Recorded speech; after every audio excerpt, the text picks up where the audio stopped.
Hi, Sean. Thanks for coming in. I'm SIobhann, and I appreciate you coming to the Legacy of Life Foundation.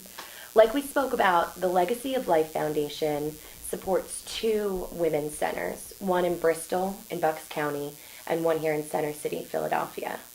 These women's centers are just a resource in the community for women with in unexpected pregnancy situations, most often single women who are looking for some advice or support in what to do with their current situation. Often the women will come in and they're just looking for advice on what to do. They are pregnant and they are confused and overwhelmed. So we will sit down with them and go over the options that they have at that moment. We'll talk to them about abortion, which is an option. We'll talk to them about adoption, and then we'll talk to them about parenting. And overwhelmingly, parenting is the scariest option to them because the women will feel lost and, they're single mothers to be, or maybe they are already mothers and now they're pregnant again, and they just don't feel like they have anyone supporting them who can help them. And that's where we come into play, and we really try to show them that we'll give them all of the resources that they need in order to make that important decision that, if they want to parent their child, we'll help them. And that's anything from supporting them financially through providing them with diapers, wipes, formula, clothing, career counseling, just lending a helping hand with the other children that they have, assisting them with finding apartments if their housing situation has changed because of the pregnancy or because they're single mothers. And all of this is done through private donations and really just the community coming together to help these families.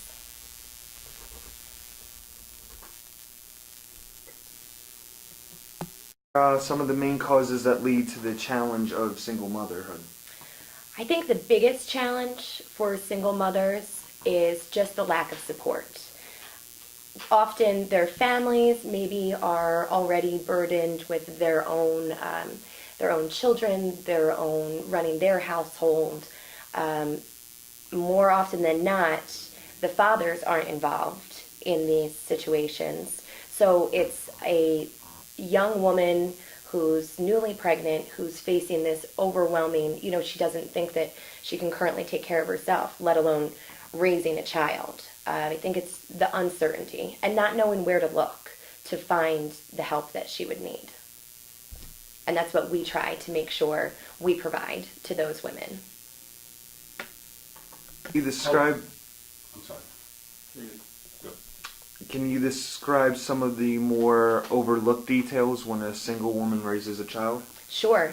I think some things that we just take for granted are, going to work. If she's a single mom, who's watching her child while she's doing that? Any type of social life, getting out of the house. Single mothers are overwhelmed by that burden of always having to be the only one responsible for their child. Another mouth to feed with just one income. And, the financial stress of diapers, wipes, baby clothes, shoes, the strollers. If you're in a crisis situation and you have an unexpected pregnancy, many times your family and friends aren't throwing you a baby shower and purchasing all of these items for you. They're really left to themselves to find out how to acquire all these things. All right. Can you walk me through a typical day at work? What are some of the main issues you help to resolve there? What are some of the things you see firsthand? Sure. On a typical day, there's one of two types of clients, we'll say, who come in. It's either the woman who is coming in for the free pregnancy test and counseling scenario where she's just found out that she's pregnant. She does not know what to do. So she'll come in, and that's where we go through all of the options that she has and walk her through how it would be possible for her to raise her child.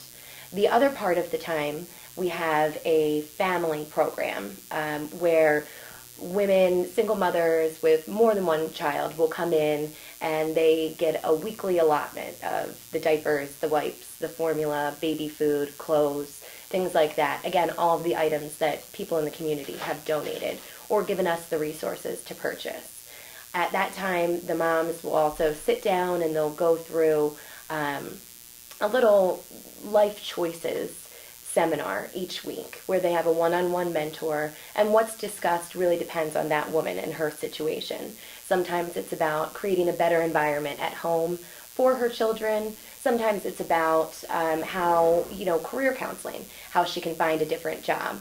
It depends on the woman. All right. This actually kind of goes along with that question, but how many people do you help? How many people does the foundation help? Between our two centers, the one in Bristol, Bucks County, and the one in Center City, Philadelphia, last year over 2,000 women came in for the pregnancy test and the counseling session. And currently we have over 500 families registered in the family support program, the weekly program I told you about where they come in for the life coaching and the baby supplies. What would you tell people watching this in order to help the situation of these women? I think the biggest thing to remember is that when a woman is in this crisis situation and she's feeling alone and confused and doesn't have any support, there's not one big national organization where she can go. These centers that our foundation support are just local nonprofits that thrive on community donations. So I think what would be the biggest way that people watching this could help is to kind of take a look in your own area. The needs of the women and families will vary based on the different locations where you live, but really just to see what types of small centers like this do exist and find out what types of programs they're offering and how you can help. How does religion or faith play a role in the work that Legacy of Life and similar organizations provide? Well, from a moral standpoint, we know that the Catholic Church is against abortion, against contraception, things like that. So through this Catholic organization, it's really great that we're able to live out our faith by not just saying that these women are not allowed to have an abortion, so they're on their own, they have to raise their child. We're able to show them how the abortion would actually hurt them more than this situation, and we can really provide the resources and the tools for this to be not a crisis anymore, not the worst thing that's ever happened, but truly a source of joy and an area where they'll find fulfillment in their life.